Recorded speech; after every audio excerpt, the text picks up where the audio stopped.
അപ്പൊ തറവാട്ടിൽ വീണ്ടും പ്രതിഷേധ സ്വരം ഉയർന്നു. വേണ്ട, ഇന്ന് വരെ ശബ്ദിക്കാതിരുന്നവരൊക്കെ ശബ്ദിച്ചു തുടങ്ങിയിരിക്കണു. ആരാ ഇതിന്റെ പിന്നിലെന്ന് മനസ്സിലായി. കൊണ്ടിരിക്കണോ നായർക്കൊരു വിളി തോന്നിയെന്ന് പറയണ പോലെയാ. ചിലരൊക്കെ കൊണ്ടാലേ പഠിക്കൂ.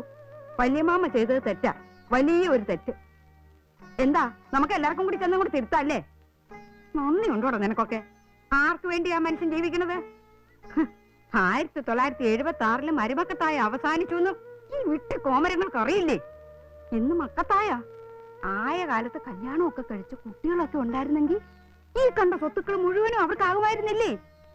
വല്യേട്ടൻ അത് ചെയ്തില്ല. ഇപ്പൊ നിങ്ങൾക്ക് അവകാശപ്പെട്ടതാ. വല്യേട്ടൻ നിങ്ങൾക്ക് വേണ്ടി കാത്തു സൂക്ഷിക്കാടാ, ഭൂതം നിധിയാക്കണ പോലെ. വല്യേട്ടനൊരു തീരുമാനം എടുത്തിട്ടുണ്ടെങ്കിൽ അത് 100% ശരിയായിരിക്കും. നോക്കേ, ഇങ്ങനെ ഒരു ചിന്ത ഉണ്ടായെന്ന് പോലും അവിടെ അറിയണ്ട. മോശമായി പോയി. കുഞ്ഞമ്മയെ കാണിക്കാൻ ഫോട്ടോ ഒന്നും കയ്യിലില്ല. ഫോട്ടോ അവന്റെ മനസ്സിലുണ്ട്. ഇനി അവളെ നേരിട്ട് കണ്ട് കുഞ്ഞമ്മ തന്നെ തീരുമാനിക്കും. ഗ്രഹങ്ങളെ കൊണ്ട് ഒരു പ്രശ്നവും ഇല്ലെന്നാണ് എന്റെ കമ്പ്യൂട്ടർ ഞാൻ പറഞ്ഞിരിക്കുന്നത്. ഇനി കുഞ്ഞമ്മയ്ക്ക് ഇഷ്ടമുള്ള ആളെ കൊണ്ട് ഇവരുടെ ജാതകം നോക്കിച്ചോളൂ. പൂർണ്ണ സമ്മതം ഉണ്ടെങ്കിൽ മാത്രം മതി. വേണ്ട വേണ്ട, ആരെ കൊണ്ട് ഇനി നോക്കിക്കണ്ട. അവരിനി ജാതകം ചേരില്ലെന്നോ മറ്റോ പറഞ്ഞാലോ? ജാതകം ചേർന്നില്ലെങ്കിലും സാരമില്ല, അവരൊന്നിക്കട്ടെ. ഓ, നീ തന്നെയാണോ ഈ പറയുന്നത്?